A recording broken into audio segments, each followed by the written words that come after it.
Hey everybody, Andy Storch here, and I am excited to be going live today as I record a podcast episode to answer a question from a friend of mine. And she reached out yesterday and sent me a question that I think is one that many people might think about or be dealing with from time to time. And I've dealt with it myself. And so I thought it was worth sharing instead of just answering her directly, but actually making a video and recording an episode for the podcast, because I think it's something that could be useful and relevant for a lot of people. What's up, Javier? What's up, Steve? What's up, Mikkel? What's up, Sean? So the question that I got yesterday was, how do you stay focused and disciplined on your goals when you're trying to achieve something and there are so many distractions, so many things going on? Something I can definitely relate to. And, you know, in more detail, what my friend said was, hey, I'm familiar with the Miracle Morning, which, you know, many of my friends know I'm a big fan of. I've read it. I lost track of my practice. I recommitted recently, and then I fell off again after a few days because the weekend completely threw me off. And then I was really having a hard time getting back on track. And I'm wondering, what kind of things do you do to get back on track or to stay focused on the things that you want to accomplish, things that you want to achieve? And so that's what I want to address today and really share some advice for those of you in a similar situation where you are trying to accomplish some goals, you're trying to stay disciplined on some actions or some habits, and you want to stay on track and you get off track from times where you have a lot of distractions coming at us all the time, whether it's things on our phone like texts and social media or TV or people talking to us or just things that we think of that we need to do that are not in line with the goals that we need to accomplish. So here we go with my advice on this, and take it with a grain of salt. You know, I'm known for being good in this area, but there are people who are much better, of course, right? You know, and we're all different and we all need different things. So first and foremost, get really clear on what it is you want to accomplish and why. And the why is really important. You may have heard of Simon Sinek and his famous TED Talk, which was the Golden Circles, and it's become known as Start With Why. And he has a book called Start With Why. And it's so important to know the why behind the things that you want to accomplish, because that is what's actually going to push you through the hard times. So if you say that you really want to start meditating, or you really want to start keeping a journal, or you really want to spend more time on sales, or whatever it is, if you're just doing that because you saw your friend doing it and you thought, that's kind of cool, maybe it's something I should do, you know, I really should work out more because I see other people on social media. I see Andy always posting, you know, selfies from the gym. I really should go to the gym too. If you don't have a strong enough why, then when things get difficult, when those distractions come up, you're going to give into those, and you're going to stop doing the things that you need to do. So I would start by, you know, figuring out, getting really clear on what is the goal, what is the thing that you want to accomplish, and why do you want to accomplish it? Why do you want to go work out every day? Why do you want to start meditating or keeping that journal? Why do you want to accomplish that sales goal? Why do you want to build a bigger following or read more books, or whatever it is that you want to accomplish? Think about why you want to accomplish those things, and that's going to help you get through those more difficult times. It's going to help you overcome some of those distractions when things come up. For instance, I think this friend had a weekend full of partying, and you know, maybe gotten behind on some sleep, and that's okay, right? We're allowed to go out and have fun. When you think about why you want to accomplish certain things, and you say, hey, it's really important for me to stay on track with my morning routine throughout the week and accomplish certain things, then maybe I need to make some decisions to pull back on some other things that are temptations and I know are fun, but really they're actually just distractions from the main thing that I want to do. So it's fun to go out and party at night, but if that's going to prevent you from doing the things that you know you need to do, like getting up early, meditating, reading, writing, whatever it is, then you might have to miss out on some of those things. You know, life is all about trade-offs, and we have to make decisions all the time on what is our highest priority. And I've been there, you know, I've struggled with that. And I spent many nights going out with friends in my 20s and early 30s that caused me to, you know, kind of almost ruin the next day. And now I've gotten really clear on my priorities, and I limit those experiences because I want to be up early, taking care of the things that I want to take care of, and also be there and present and clear-minded for my kids when I'm around them as well. So step one, again, is going back, is getting really clear on your goals and why you want to accomplish those. The next thing is introduce some practices that will help you stay more focused and stay more present. So for me, it's the whole Miracle Morning from Hal Elrod. If you haven't read that book, I highly recommend it. It's the #1 book that I give to friends, that I recommend to others. It completely changed my life nearly 3 years ago. And the practices that he recommends there are meditation, affirmations, visualization, reading, writing, and exercise. And I think all of these things can be really helpful in this area. So starting with meditation, there are so many studies that show that by meditating at least a few minutes a day, it will help you clear your mind, improve your focus, improve your ability to stay more mindful and present in certain situations, and also to be able to handle stressful situations easier, right? To deal with things that come up and not get as stressed out. I know that it has been really helpful for me. Cheryl says, great book. Miracle Morning is great.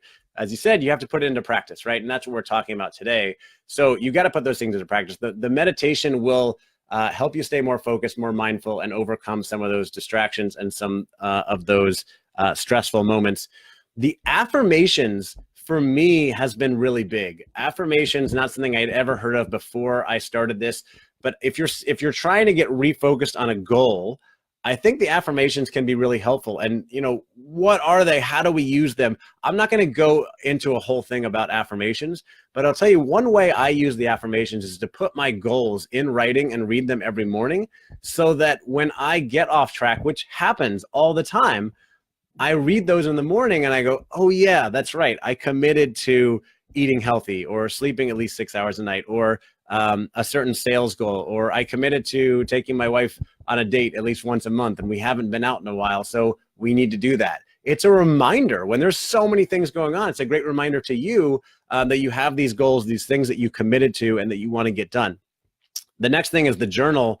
I think the journal is really important because that allows you to write down those goals, write down those ideas, write down the distracting ideas and put them aside. For me, it's taking time every morning to write down the things that I want to get done and write out my schedule so I know what's coming up and where the distractions might be and where I want to try to stay focused and get those things done that are going to help me accomplish those goals. I skipped over visualization. Visualization can be really helpful to think about that future that you want to achieve. And this connects back to that why, because you can think about that future you want to achieve and what are the things that you need to do. And it reminds you again, okay, I need to get my head in the game and get back and do these things if I want to accomplish that goal, if I want to accomplish that future that I had set out for. And it also helps you plan and prepare for things that might be coming up. My friend Reggie has a big interview today, and I can see where visualization can really help in preparing for an interview, thinking about the conversations that you might have. The last piece in there is exercise. Again, you guys know I'm really big on working out to stay healthy and in shape, but I think there are many studies that support the idea that exercise also helps with your productivity and your focus. And so it's going to help you, again, stay more focused and on top of those goals that you want to achieve. Getting into a routine, the next thing I want to talk about is getting into a routine, which I think is also really important. So the Miracle Morning is awesome. Having a great morning routine, which is called a morning routine for a reason, is awesome. You have to keep practicing it every morning. You can't do it once or twice a week and expect to be able to jump back in, because you're going to easily find excuses not to do it the next time.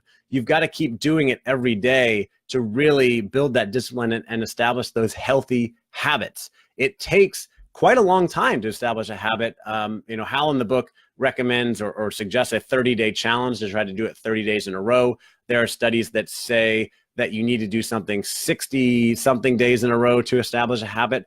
There's different opinions out there. The point is, you've got to spend time, you've got to do something every single day to make it that habit, so it's ingrained in your mind that when you wake up, for instance, for me, I've meditated nearly 700 days in a row. When I wake up, I don't think about that anymore. I use the bathroom and then I sit down and I meditate. It's just like part of my morning routine. I know that I have to do it. It's ingrained in me. And same thing with exercise. I feel like I have to do it every day because it's part of my routine, because it's a habit, right? And you all have habits. Some are good, some are bad. I have some of those as well. And it's because we've been doing them for a long time that it ingrains them, and then we start to do them over and over. So you have to do it over and over to get yourself into habit, so that it's not as much of a challenge, because you know that you need to go do it. You need to decide how important it is to you. And this goes back to getting clear on your goals, getting clear on your why. Why are you doing this? Is it important to you? So that when difficult things come up, you can make that decision, you can make that trade-off, and it's not as difficult for you. And not to say that there won't be difficult decisions. There won't be, an invitation to a party when you really need to sit down and focus on writing or whatever it is. Those things are always going to come up, but the decisions become easier the more you are committed to a certain goal, the more clear you are on the goal and the why and just how important it is to you, versus maybe doing some of those other things. So we talked about the things that you can do to focus, making it a routine. The next important thing is to schedule it. So find a place in your schedule where you're going to get things done, because you've probably heard the phrase, what gets scheduled gets done. And it's true, right? I actually scheduled this podcast recording, and I'm on Facebook Live and recording a podcast. I put it in my calendar and I scheduled it, and I'm doing it right now when I said I would. I'm actually a little bit over the time that I said I was going to do it in, but I left myself a little bit of a buffer. But I scheduled certain things today that I needed to get done, sales activities, and then this podcast recording, preparing for interviews I have later today. And I have time essentially blocked every single morning for my miracle morning for those things that I want to accomplish. And if you don't put time in the schedule for the things that you want to get done, they're not going to get done. You can't sit around and hope that, and I've done this many times. I'll write in my journal like, oh, I'm going to reach out to 10 prospects today, to build my business and get more sales. And then I look at my calendar and it's back to back with meetings, and it's wishful thinking that I'm going to actually reach out to prospects today because I don't have any time on my calendar for that. So unless you block out the time for the things that you want to accomplish, that you want to do, there's a pretty good chance that it's not going to happen. You're not going to get to it.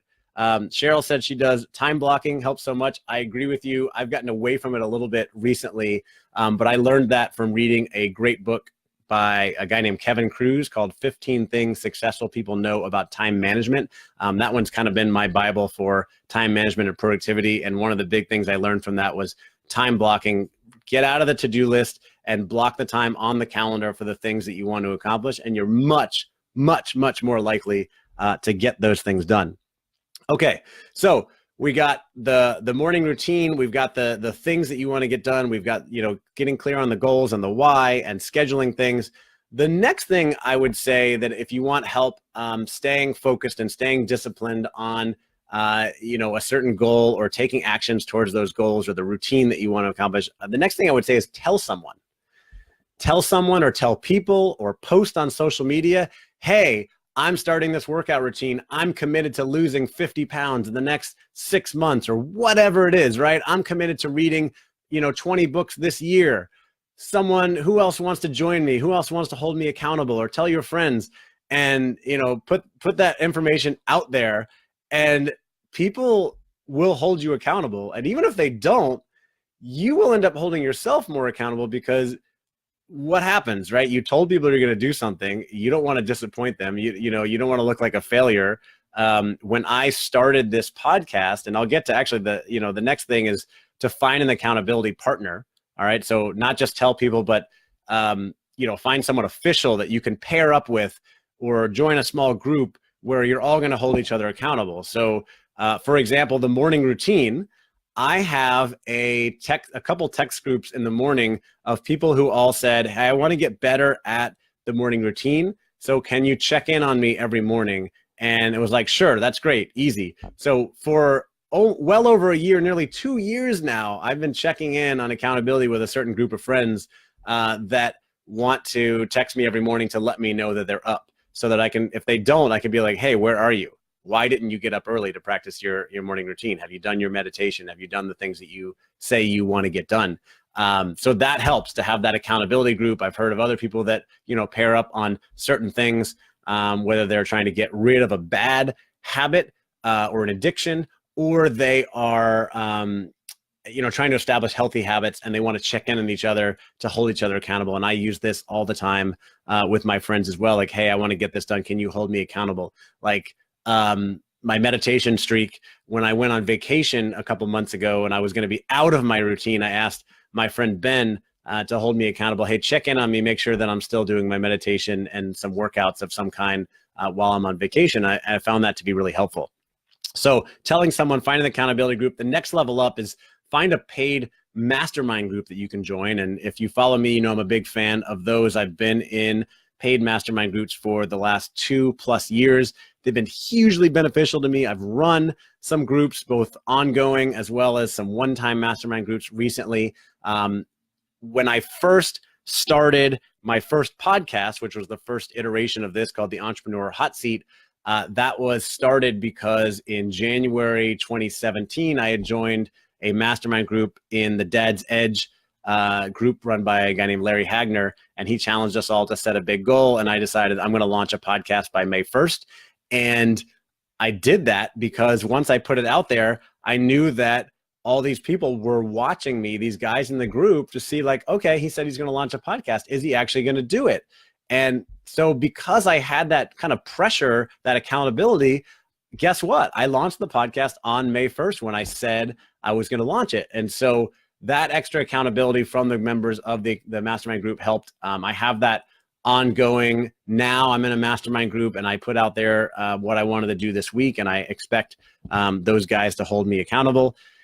If you need even more assistance or even more help beyond that, the next level would be to go and hire a personal coach, whether it's a life coach, performance coach, a business coach, whatever. I do some of this as well. I'm not really looking for clients, but I know a lot of other coaches, and it can be really helpful to have someone who is specifically focused on you and your goals and what you want to accomplish, and they can hold you accountable. I'm actually thinking about hiring a sales coach right now, or joining her mastermind to help keep me more accountable on the sales activities that I want to get done. And so having that could be worth so much, especially if you think about sales or anything else, right? And that's why people hire a personal trainer at the gym. It's the same thing, right? It's not just to have someone to show you how to work out. It's you're paying someone to be waiting there for you to say, hey, Karen, where are you? You said you were going to be at the gym at 2:00 and I'm here and you're paying for my time. So you better get down here and come work out. So you are paying for that. That's accountability that you're getting from them. So tell someone, next level, find an accountability partner or group. Next level, join a mastermind group. Next level, actually hire a coach or a personal trainer, whatever it may be. And the last thing that I want to say about this is that you're putting all these things into practice. You're developing a routine. You're checking in regularly with your goals through journal, through affirmations, by talking to people, by working with a coach, all these things.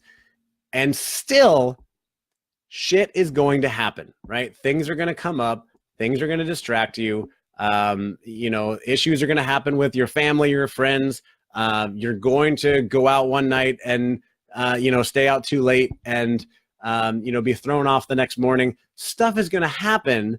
And you've got to have some patience and some grace with yourself to say, hey, I missed a day. It's okay. Or I'm a week behind on my plan to launch my podcast, or I didn't, publish that blog post when I said I was going to publish it. Or I didn't get XYZ done when I said I was going to get it done. It's okay, right? I'm disappointed in myself. But it's okay. This stuff happens. Let me get back on the horse and get this done, right? So it's okay to miss stuff. Have some grace, have some patience with yourself, but also hold yourself accountable to say, boom, all right, I got off the horse. I'm going to get back on it. And let me give you a perfect example of this. I am committed to working out 6 days a week because I like it. I like to stay healthy. I often go 7 days a week when I can. Sometimes travel gets in the way of that. In the last few weeks, I've missed quite a few days. And a couple of weeks ago, I went to London for the Youpreneur Summit. and I missed 4 days in a row of working out. I don't remember that ever happening before, but I kind of accepted it, and I prioritized socializing at the event because I had paid all this money and booked flights and everything to go over there, and I wanted to network and meet people and learn, and said, I know I'll get back on the horse when I get back. And I did, even though I, was still a little bit groggy from the trip. On Tuesday, I hit the gym to get the new streak started, and happy to say that as of today, as I'm recording this, I have worked out 11 days in a row since that conference. So it's not about the streak or, working out every day or whatever it is. It's about getting back on the horse to say, okay, I know I missed those days, and that's all right. That's all right. That stuff's going to happen from time to time, as long as that's an exception and not a rule. And I'm going to get back on the horse and get things done. So, Dylan or Cheryl were asking about the book I mentioned earlier. It's 15 Secrets Successful People Know About Time Management by Kevin Kruse. And I had Kevin Kruse on the podcast, The Entrepreneur Hot Seat, a long time back. Awesome guy. He's up in the Philadelphia area. And it's a great book with 15 secrets that successful people know about time management. So good one. Anyway, so that's my advice for you about staying focused, about staying disciplined, about going after your goals. I hope that is helpful. If you have questions, feel free to reach out. Not only questions about this, but just a general question for me. I'm looking for other great topics to talk about on Facebook Lives, on podcasts, whatever it may be. So connect with me, send me a message. I'd love to hear from you. And I hope you have an awesome day. Cheers.